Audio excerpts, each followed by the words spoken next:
Bail వచ్చిన తర్వాత కొన్ని షరతులు విధించడం జరిగింది. దానిలో ప్రధానమైనటువంటి షరతు నెల్లూరు జిల్లా నుంచి ఆ బార్డర్ నుంచి ఒకసారి విడుదలైన తర్వాత మరలా నెల్లూరు జిల్లాలోకి ఛార్జ్ షీట్ ఫైల్ చేసినంత వరకు నెల్లూరు జిల్లా పరిధిలోకి రావద్దు అని చెప్పి హైకోర్టు ఒక షరతు విధించడం జరిగింది.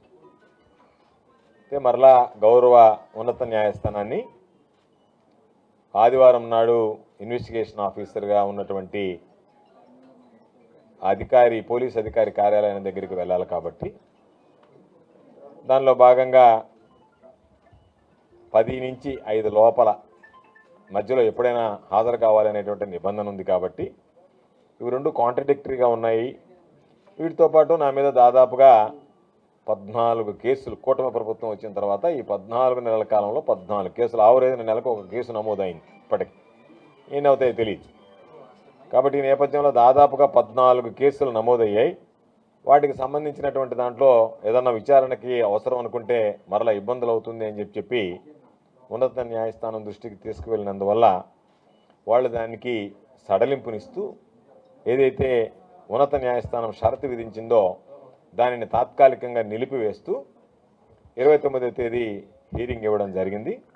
దానివల్ల ఈరోజు రేపు రావాల్సినటువంటి నేను ఈరోజే నెల్లూరు జిల్లాకు రాగలిగాను.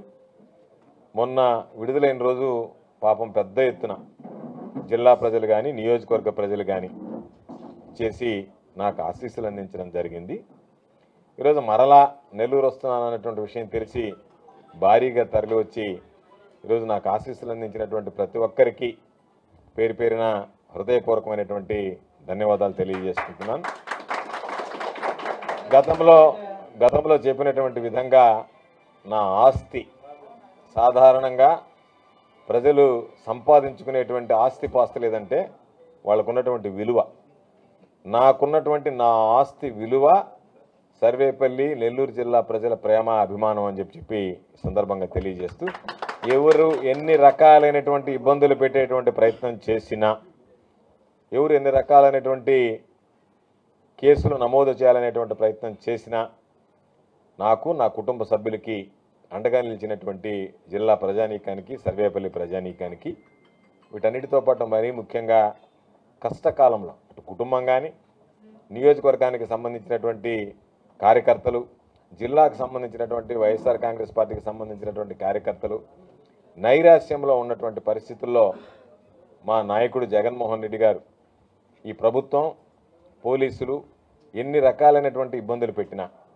చివరికి ఆయన దిగేటువంటి హెలిప్యాడ్ ఏదైతే ఉందో అది హై టెన్షన్ లైన్ పక్కన ఇచ్చినా అక్కడ దిగడం ప్రమాదకరం అని చెప్పి తెలిసినా వీటన్నిటిని లెక్క చేయకుండా ఈరోజు ఆయన అక్కడే వాళ్ళు ఏర్పాటు చేసినటువంటి హెలిప్యాడ్లోనే అక్కడే మేము అనుమతిస్తామని చెప్పిన మీదట పోలీసులు మేము వేరే దగ్గర అంటే వాళ్ళ ఉద్దేశం జగన్మోహన్ రెడ్డి గారికి ఎక్కడే ఇస్తాము అంటే ఇది ప్రమాదకరమైనటువంటి స్థలం కాబట్టి ఆయన రావడానికి ఆగిపోతాడనేటువంటి ఆలోచన చేశారు. కాబట్టి అటువంటి పరిస్థితుల్లో ఆయన వాటన్నిటిని లెక్క చేయకుండా ధైర్యంగా వాళ్ళు సూచించినటువంటి హెలిప్యాడ్లోనే దిగి పరామర్శించి దాంతోపాటు ప్రసన్నన్న పాపం ఏదైతే ప్రసన్నన్న మీద దాడి జరిగిందో ఆయన్ని ఆ కుటుంబ సభ్యుల్ని పరామర్శించడానికి వచ్చి మాలో ధైర్యాన్ని నింపి మాకు అండగా నిలిచినటువంటి మా నాయకుడు మాజీ ముఖ్యమంత్రి వర్యులు జగన్మోహన్ రెడ్డి గారికి హృదయపూర్వకమైనటువంటి కృతజ్ఞతలు ధన్యవాదాలు తెలియజేస్తూ మా ముందు ఉన్నటువంటి లక్ష్యం అనేక సందర్భాల్లో ఇదే జిల్లా కార్యాలయంలో ప్రెస్ మీట్లు పెట్టాం. మమ్మల్ని జైలులో పెట్టడం అంటూ జరిగితే ఎన్ని రోజులు మేము జైల్లో ఉంటామో అన్ని రోజులు మాత్రమే మా గళం వినిపించదు తప్ప మేము మరలా బయటకు వస్తే మా గళం కొనసాగుతుంది, మేము గళం విప్పుతాము. ఈ ప్రభుత్వం చేస్తున్నటువంటి ప్రజా వ్యతిరేక విధానాలు కానీ ప్రజలకు ఇచ్చినటువంటి అనేక రకాలైనటువంటి సంక్షేమ కార్యక్రమాలు కానీ ఖచ్చితంగా అమలు చేసి తీరాల్సిందే. దాని మీద ప్రభుత్వం మీద ఒత్తిడి తెస్తాం. కాబట్టి చంద్రబాబు నాయుడు కూటమి ప్రభుత్వం ఏర్పడిన తర్వాత ప్రజలని ఏ విధంగా అయితే మభ్యపెట్టిందో మోసగించిందో వాటిని ప్రశ్నిస్తూనే ఉంటాం. కాబట్టి వాటి మీద మాత్రం అలుపెరగనటువంటి పోరాటం చేస్తాం. ఈరోజు అందరి ప్రజల సాక్షిగా ఈ పార్టీ కార్యాలయం సాక్షిగా మా ముందున్నటువంటి లక్ష్యం రేపు వచ్చేటువంటి ఎన్నికల్లో రాష్ట్ర ప్రజలందరూ తిరిగి జగన్మోహన్ రెడ్డి గారిని ముఖ్యమంత్రిని చేయాలనేటువంటి లక్ష్యంతో పట్టుదలతో ఉన్నటువంటి నేపథ్యంలో ఈ జిల్లాకు సంబంధించినటువంటి పాత ఉమ్మడి నెల్లూరు జిల్లాకు సంబంధించినటువంటి 10 సీట్లతో పాటు కందుకూరు నియోజకవర్గంతో కలిపి ఈ 11 జిల్లాల్లో ఉన్నటువంటి 11 శాసనసభ స్థానాలు, దానితో పాటు 2 పార్లమెంటు స్థానాలు, వీటిలో ఎక్కడ ఒక్క సీటు కూడా లేకుండా తెలుగుదేశం పార్టీకి 100% వైఎస్ఆర్ కాంగ్రెస్ పార్టీ విజయం సాధించేటువంటి దిశగా అడుగులు వేస్తాం. ఆ లక్ష్య సాధన కోసం పనిచేస్తాం. ఖచ్చితంగా జగనన్నకి కానుకగా ఈ 11 అసెంబ్లీ సీట్లు ఇచ్చి ఈరోజు నెల్లూరు జిల్లా ప్రజలు జగన్మోహన్ రెడ్డి గారు రుణం తీర్చుకునేటువంటి విధంగా ప్రయత్నం చేయడం జరుగుతుందని చెప్పి సందర్భంగా తెలియజేస్తూ, ఏది ఏమైనా సరే పెద్ద ఎత్తున ఇచ్చేసినటువంటి ప్రతి ఒక్కరికి హృదయపూర్వక ధన్యవాదాలు తెలియజేస్తున్నా. నేను అనుకున్నా ఒకవేళ నేను ఇక్కడ నుంచి వెళ్ళిపోతే ఈ ఆఫీసు కార్యాలయం మోగబోతుందేమో, ఈ కార్యాలయం జనసందడి లేకుండా కళ తప్పుతుందేమో, జిల్లాకు సంబంధించినటువంటి కార్యాలయం, సర్వేపల్లి నియోజకవర్గ ప్రజలకు సంబంధించి పాపం ఇబ్బందులు పడతారేమో అనుకున్నా.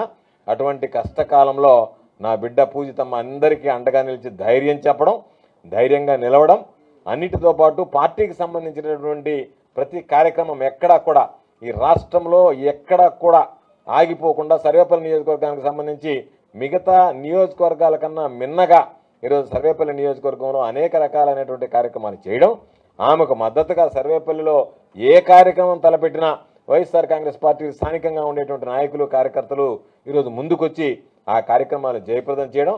తప్పనిసరిగా నేను నా బిడ్డకు కూడా ఇదే విధంగా అందరి ఆశీస్సులు ఉండాలని చెప్పి కోరుకుంటున్నా. అదేవిధంగా ఈరోజు ఒక్కసారి ఆలోచన చేస్తే బహుశా జగన్మోహన్ రెడ్డి గారు మేము కష్టకాలంలో ఉన్నప్పుడు, ఎందుకంటే లీడర్షిప్ క్వాలిటీ అనేటువంటిది చంద్రబాబుకి జగన్మోహన్ రెడ్డి గారికి ఉన్నటువంటి వ్యత్యాసం ఏమిటంటే, చంద్రబాబు నాయుడు అనేటువంటి వ్యక్తి వాడి వదిలేసుకుంటాడు, ఎవరి మీద దృష్టి పెట్టడు. చంద్రబాబు నాయుడు నైజమే, ఎంతోమందిని చంద్రబాబు నాయుడు నాయకులను వాడుకోవడం, వదిలివేయడం చంద్రబాబు నాయుడు నైజమైతే, కష్టకాలంలో ఉన్నటువంటి మా కుటుంబానికి సంబంధించి ఒక జోనల్ వర్కింగ్ ప్రెసిడెంట్ మహిళలకు సంబంధించి స్టేట్ లెవెల్లో ఒంగోలు, నెల్లూరు, తిరుపతి, చిత్తూరు, అన్నమయ్య జిల్లాలకు సంబంధించి 5 ప్రధానమైనటువంటి జిల్లాలకు సంబంధించి ఒక వర్కింగ్ ప్రెసిడెంట్ మహిళా విభాగానికి సంబంధించి కొత్తగా ఏమాత్రం రాజకీయ నేపథ్యం లేనటువంటి నా బిడ్డ పూజితమ్మకి ఇచ్చాడంటే దాని అర్థం ఏ కుటుంబం వైఎస్ఆర్ కాంగ్రెస్ పార్టీలో కష్టకాలంలో ఉంటే ఆ కుటుంబాలను నేను హక్కును చేర్చుకుంటాను, వాళ్ళ పట్ల నా అభిమానాన్ని ప్రదర్శిస్తానని చెప్పినటువంటి నాయకుడు బహుశా రాష్ట్ర చరిత్రలో మా నాయకుడు జగన్మోహన్ రెడ్డి గారు ఒక్కడే అనేటువంటి విషయాన్ని సందర్భంగా తెలియజేస్తున్నాను. ఎందుకు ఈ మాట చెప్తున్నాను అంటే, సాధారణంగా రావచ్చు, పలకరించవచ్చు, వెళ్ళిపోవచ్చు, అది సాధారణంగా నాయకుడు చేసేటువంటి పని, నాయకుడు చేయాల్సినటువంటి కర్తవ్యం. దానికన్నా కూడా ఈ కుటుంబానికి నేను అండగా ఉన్నాను.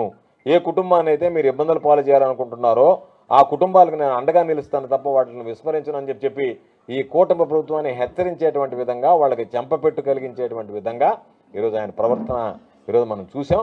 కాబట్టి విశ్వాసానికి, విలువలకి ప్రతిరూపం ఈరోజు జగన్మోహన్ రెడ్డి గారు అయితే మోసానికి, అవినీతికి, అన్యాయానికి, అక్రమాలకి బ్రాండ్ అంబాసిడర్ చంద్రబాబు నాయుడు అని చెప్పి. అందుకే చంద్రబాబు నాయుడు ఈ మధ్య చెప్తున్నాడు, నేను ఇప్పుడు సిబిఎన్ని కాదు 95 సిబిఎన్ని అని చెప్తున్నాడు. అంటే దాని అర్థం ఏంటంటే, నేను మీరు అనుకున్నట్టుగా ఏదో ఇన్ని రోజులు ముఖ్యమంత్రిగా ఉండి విశేషమైనటువంటి అనుభవం గడించినటువంటి ముఖ్యమంత్రిగా మీరు అనుకోవద్దు.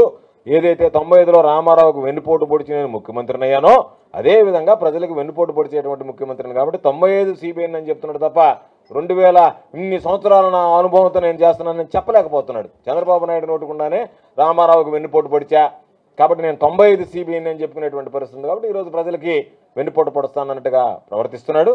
ఏది ఏమైనా, ఎన్ని కేసులు పెట్టినా ఈ ప్రభుత్వం ప్రజలకు ఇచ్చినటువంటి ప్రతి ఒక్క సంక్షేమ కార్యక్రమాలకు సంబంధించినటువంటి వాగ్దానం అమలయ్యేటువంటి విధంగా తప్పనిసరిగా పోరాడతాం, ప్రజలకు అండగా నిలుస్తాం.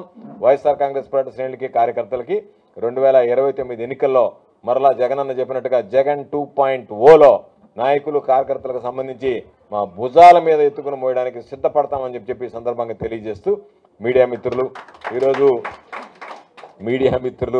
ఈరోజు విచ్చేసినటువంటి ప్రతి ఒక్కరికి మరొకసారి పేరు పేరున హృదయపూర్వకమైనటువంటి ధన్యవాదాలు తెలియజేస్తూ, ఈరోజు ఇంత పెద్ద ఎత్తున ఈ కార్యక్రమాన్ని నేను అనుకోలేదు.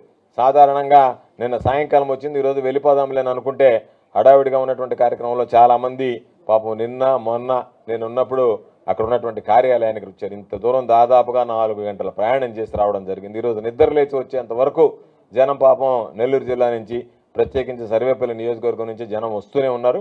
అయినా ఈరోజు మరలా ఇక్కడికి వచ్చిన తర్వాత నేను సాధారణంగా ఇంటికి వెళ్దాంలే అని అనుకున్నటువంటి కార్యక్రమానికి మరలా పాపం నాతో పాటు ర్యాలీగా తరలివచ్చి ఈరోజు ఈ కార్యక్రమంలో పాల్గొని ప్రతి విషయంలో నాకు అండగా నిలిచి నా అడుగులో అడుగు వేసుకుంటూ నన్ను నడిపించినటువంటి ఈ నియోజకవర్గ ప్రజల రుణం ఎన్ని జన్మలకు కూడా తీర్చుకోలేనటువంటిది అని చెప్పి ఈ సందర్భంగా మరొకసారి గుర్తు చేసుకుంటూ ఖచ్చితంగా రాబోయేటువంటి రోజుల్లో వైఎస్ఆర్ కాంగ్రెస్ పార్టీ విజయమే లక్ష్యంగా పనిచేస్తామని చెప్పి ఈ సందర్భంగా తెలియజేసుకుంటూ మరొకసారి అందరికీ పేరు పేరున హృదయపూర్వకమైనటువంటి ధన్యవాదాలు తెలియజేస్తాను.